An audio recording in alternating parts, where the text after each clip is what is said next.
Bonjour mes amis, que Dieu vous bénisse tous et qu'il bénisse votre famille, vos êtres chers et qu'il vienne à la rencontre du besoin de chacun de vous, chacun de nous,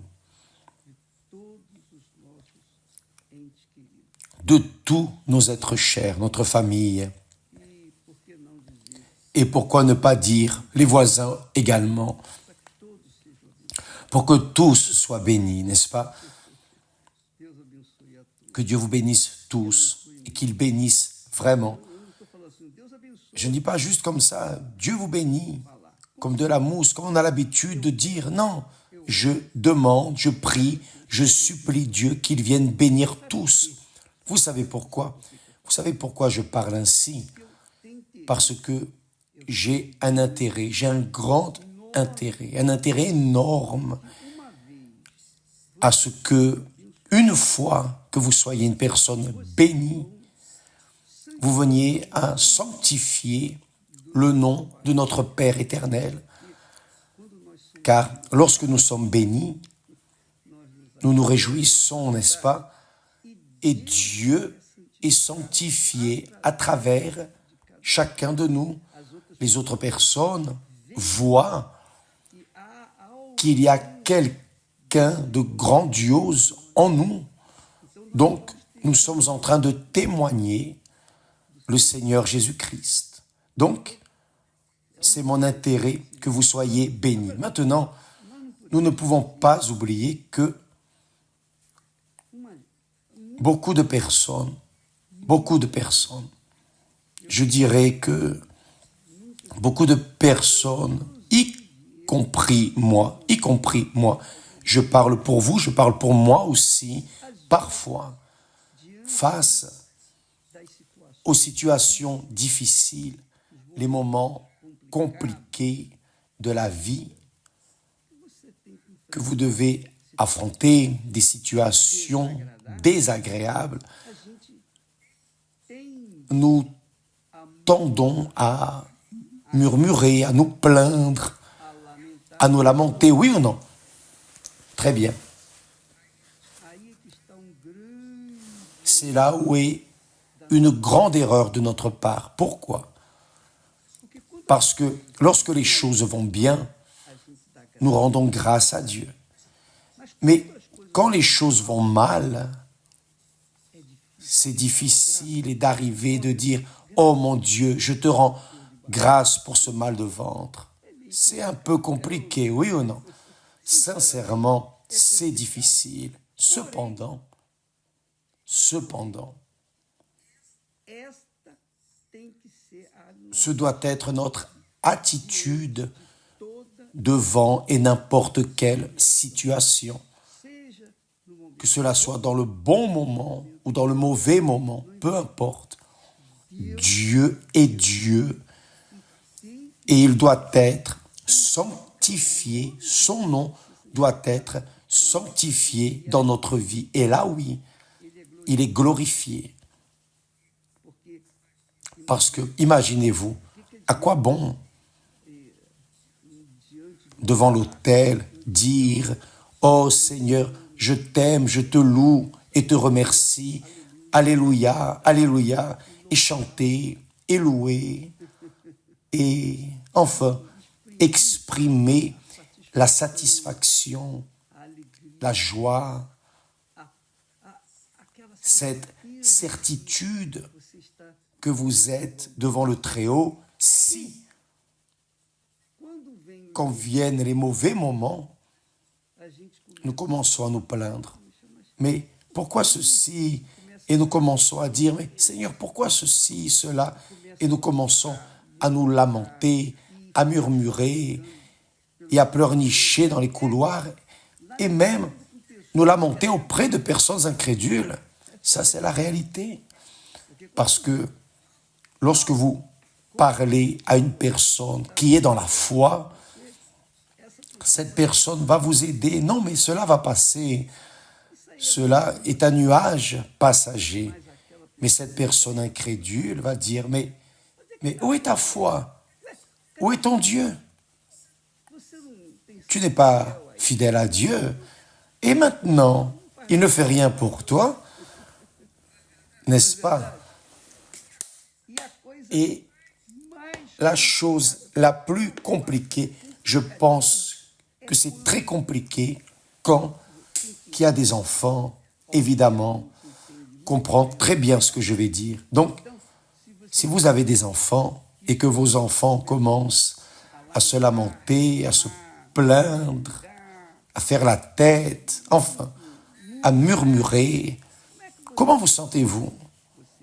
Vous qui êtes mère, vous qui êtes père, il est évident que vous ne vous sentez pas heureux, vous restez indigné, mais je te donne le meilleur. Et maintenant, cet instant, tu viens te lamenter, te plaindre, etc. Mais aimez-vous? Non, personne n'aime. Personne n'aime entendre des lamentations, des murmures. Personne n'aime entendre des réclamations. Personne n'aime. Personne n'aime. C'est la réalité. Mais faites attention. Très attention. Dieu n'aime pas non plus. Voyez que là, durant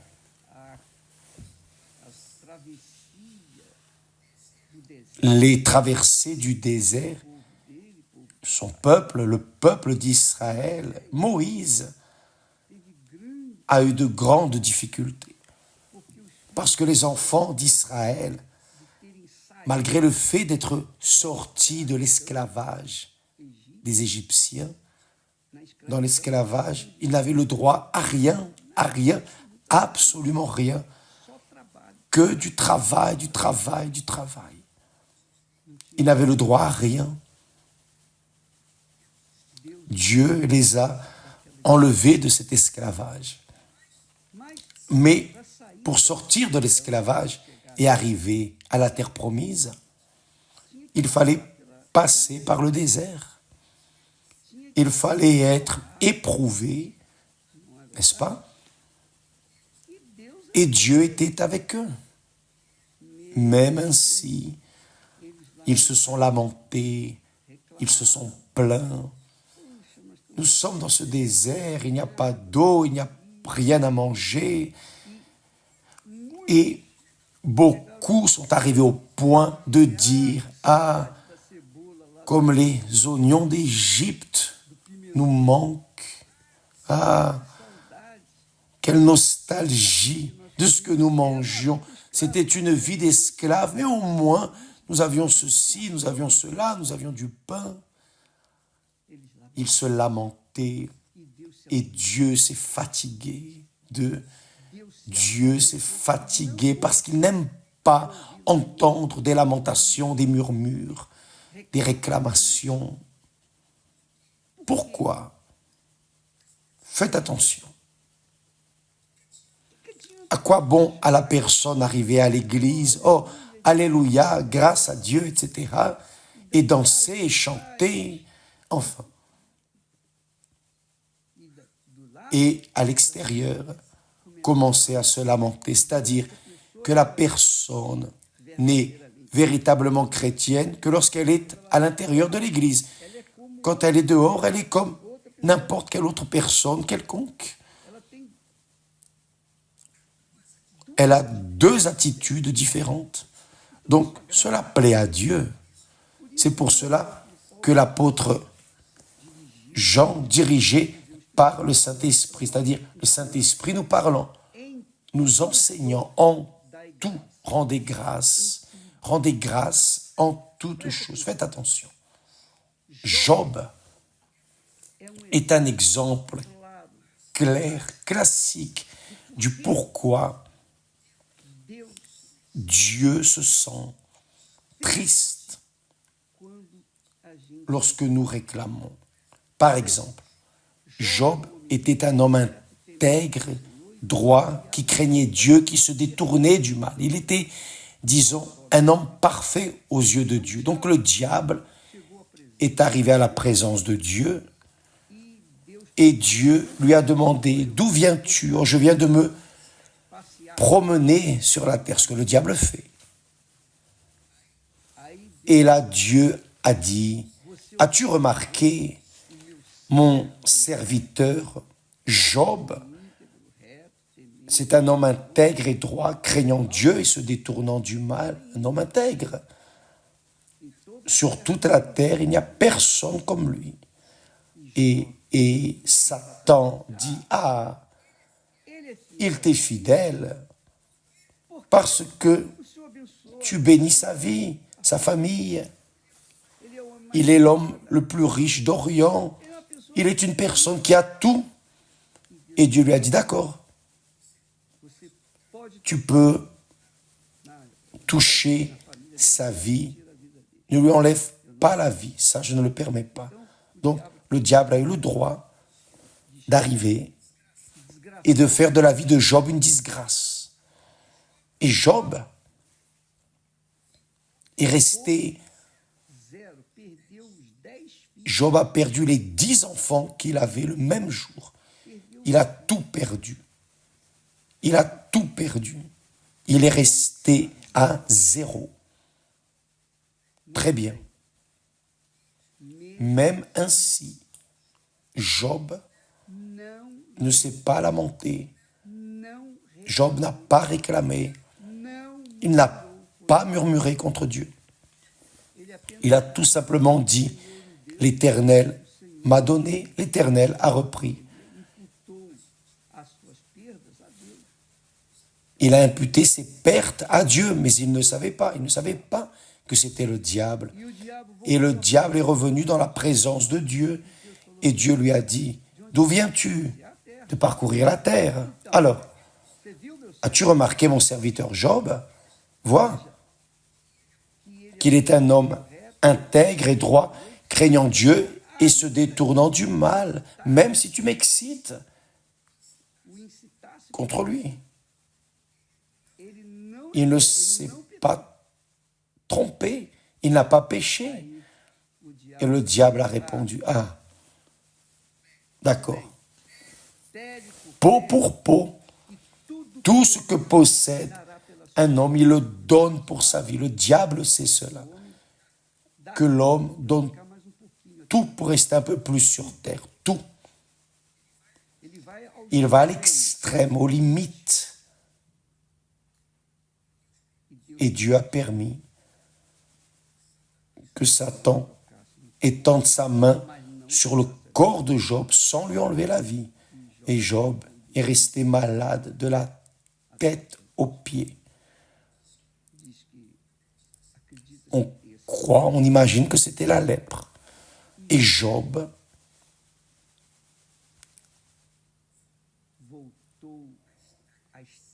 est revenu à la case départ, aux limites de la souffrance et de la douleur. Et j'ai pris un texte ici de Job qui me sert, qui vous sert, qui sert à chacun de nous. Il a dit, parce que ses amis sont venus le consoler, ses amis sont venus, enfin, au lieu de l'aider, ils l'ont gêné, mais Job leur a dit, si je parle, en d'autres mots, si je me plains, si je me lamente, si je murmure de ma situation, mes souffrances ne seront point calmées. Si je me tais, si je reste dans le silence, en quoi seront-elles moindres? Donc, il est resté ferme dans sa souffrance, dans sa douleur, attendant, espérant que sa vie vienne changer, que Dieu vienne changer cette situation, parce qu'il confiait en Dieu. Le diable a fait tout cela pour tenter Job contre Dieu. Et c'est ce qui se passe. Tout petit problème qui existe, tant que nous allons bien, tout va bien, la santé est parfaite, il ne manque rien.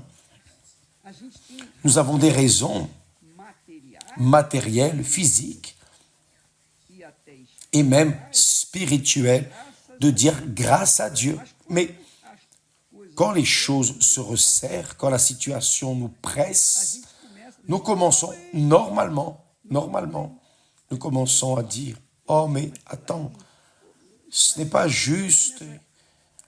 Et l'on commence à réclamer, Seigneur, où es-tu? Tu ne me vois pas, tu ne vois pas ma situation. Sauf que Dieu ne voit pas seulement la situation de la personne, mais il voit la situation de tout le monde.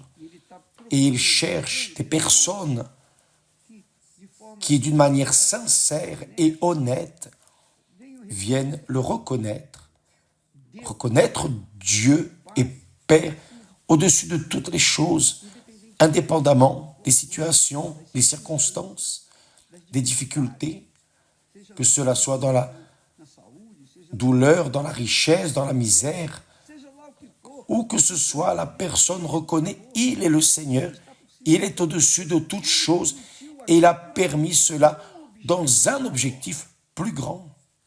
Ce fut le cas de Job. Dieu a permis que le diable enlève tout de Job, fasse ce qu'il a fait avec Job, pour que Job puisse connaître Dieu. Dieu a permis, le diable ne savait pas, mais Dieu savait, parce que Job, avant il disait, ce que je craignais, c'est ce qui me survient. C'est-à-dire, il avait tout, il était riche, mais il avait une peur, une crainte de tout perdre. Et c'est arrivé. Mais après être passé par la vallée de l'ombre de la mort et sorti indemne, qu'est-il arrivé?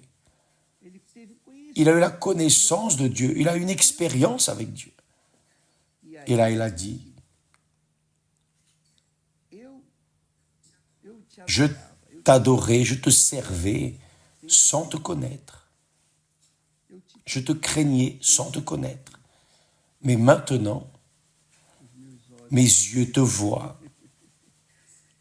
Ça, c'est l'expérience que le Saint-Esprit nous donne lorsque nous connaissons le Seigneur Jésus, lorsque nous nous rendons au Seigneur Jésus. Peut-être que vous êtes en train d'être abattu par les problèmes, par les préoccupations, par les peurs, etc. Mais ne serait-ce pas là un chemin, une manière pour que Dieu puisse vous parler, parce que vous n'écoutez pas sa parole, vous ne prêtez pas attention à sa parole. Et à cause de cela, il ne peut pas vous aider. Donc, il laisse les problèmes venir pour que, d'une certaine manière, vous arriviez et regardiez vers le haut. Oh mon Dieu, aie miséricorde de moi. Avec sincérité, vous parlez à Dieu. Et alors, il vous écoute et se manifeste dans votre vie. Et vous commencez à le connaître. N'est-ce pas ce que dit le psalmiste? Il me fut bon d'être affligé pour connaître tes ordonnances, ta parole, ta loi, te connaître. Donc, mes amis, lorsque nous nous lamentons, lorsque nous réclamons, lorsque nous murmurons, nous déplaisons à Dieu. C'est comme s'il n'existait même pas. C'est comme si nous parlions ainsi. L'Éternel est Dieu, mais tu n'es pas si fort que cela. Regarde ma vie. Il y a une méfiance, un doute que la personne a contre Dieu à cause de sa situation critique. Mais ce n'était pas le cas de Job, mais il est un exemple. Et c'est pour cela que le Saint-Esprit, aujourd'hui, me parle, vous parle à chacun de nous. Il dit, rendez grâce en toutes choses, Parce que si vous rendez grâce quand les choses vont bien, c'est que vous reconnaissez que Dieu vous a béni. Mais lorsque vous ne rendez pas grâce à Dieu au moment de la tribulation ou des luttes, vous n'êtes pas en train de confier en lui. Vous avez cessé de confier en lui et vous commencez à dire, ah, le diable, vous commencez à dire, c'est-à-dire que le diable a été plus fort que Dieu dans votre vie, dans ces moments difficiles. Non, Dieu permet beaucoup de problèmes pour que nous soyons corrigés. Malheureusement, nous n'apprenons que sur la base des coups. C'est comme ça. Ce que j'ai appris, ce que j'apprends, a été sur la base des coups, des difficultés. C'est cela même. Nous n'apprenons pas quand tout va bien. Par exemple, nous enseignons ici, nous prêchons la parole de Dieu, nous parlons à tous au sujet de ce qui est écrit. Et nous nous basons, nous appuyons notre discours sur la parole de Dieu 100%. Maintenant, il est clair que lorsque nous nous trompons, nous allons moissonner les fruits des erreurs. Et Dieu permet. Et dans ces moments, nous devons rendre grâce à Dieu pour cela. Si nous le faisons, nous sommes en train de le reconnaître comme notre Père, comme véritablement Dieu est grand et tout-puissant. Je ris, je sais que beaucoup de personnes doivent être en train de pleurer, mais si vous rendez grâce à Dieu au moment où les choses vont bien, rendez grâce à Dieu.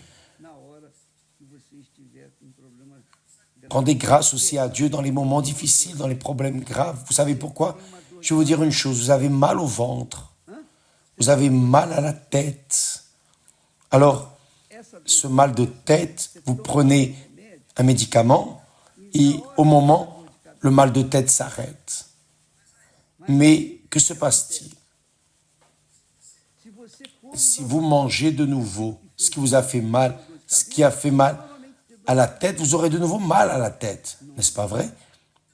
Donc, mes amis, apprenez à ne pas vous tromper de nouveau. D'accord, j'ai réussi à me libérer de ce mal de tête grâce à Dieu. Je ne vais plus manger ce qui m'a fait mal. Je ne vais plus manger. Mais si vous mangez, vous allez souffrir à nouveau. Donc, c'est la même chose avec Dieu. Si vous remerciez Dieu, louez Dieu pour la bonne vie que vous avez reçue de lui, remerciez aussi pour les problèmes, parce qu'il vous enseigne, il permet que vous appreniez. Le peuple d'Israël a dû traverser le désert 40 ans pour apprendre la civilisation, apprendre à être libre, apprendre à choisir, apprendre à penser, afin que lorsqu'il arriverait dans la terre promise soit bénie, même parce qu'elle était déjà bénie, mais elle avait besoin d'être administrée, donc les personnes avaient besoin de penser, de raisonner, d'avoir la connaissance sur le fait d'administrer la terre promise. Dieu permet que nous passions par les tribulations, les luttes, et grâce à Dieu pour cela. Grâce à Dieu. Nous mûrissons. Vous savez comment nous mûrissons? Vous savez comment j'ai mûri? Sur la base des problèmes, des tribulations. Je n'ai pas mûri sur la base en étant tranquille, naviguant sur un océan calme. Non, j'ai gémi, mais j'ai appris. Et ce que j'ai appris, je ne vais pas l'oublier. Parce que c'est marqué dans ma chair, dans ma vie, dans mon âme, pour que je n'oublie pas. Vous devez procéder ainsi en ce qui concerne les problèmes, les difficultés. Ne vous lamentez pas, ne réclamez pas, car lorsque vous vous lamentez, vous neutralisez la louange que vous aviez donnée. Oh, alléluia, grâce à Dieu. Mais lorsque vous souffrez, et que vous commencez à vous lamenter, vous êtes en train de neutraliser cette louange que vous avez rendue à Dieu. Elle ne vaut plus. Mais comment est-ce possible? C'est ce que j'ai dit. Vous prenez le médicament, vous neutralisez la douleur à la tête, vous mangez de nouveau ce qui vous a fait mal, à la tête. Ah, que voulez-vous? C'est la même chose. C'est la même chose en relation à votre attitude en relation à Dieu. En tout, rendez grâce à Dieu, grâce à Dieu. Vous ne comprenez pas, il n'y a pas de problème. Vous n'avez pas besoin de comprendre, vous n'avez besoin que d'être fort et résister, rester dans la foi, juste cela. Dieu n'exige pas de vous la perfection, mais il veut que vous soyez fort, persévérant, que vous continuiez. Parce que la foi intelligente sait gérer les bons moments et les mauvais moments. La foi intelligente n'est pas la foi blablabla, la foi sensationnaliste, où vous prenez possession de la bénédiction aujourd'hui, maintenant, vous êtes heureux, et lorsque cette bénédiction sort, vous sucez le pouce et vous restez en colère. Non. Regardez celui qui est l'auteur et consommateur de la foi. Il nous a donné la foi pour les bons moments et aussi il nous a donné la foi pour les mauvais moments. Restez tranquille parce que les mauvais moments vont passer. N'est-ce pas? Que Dieu vous bénisse tous et à demain au nom du Seigneur Jésus. Amen.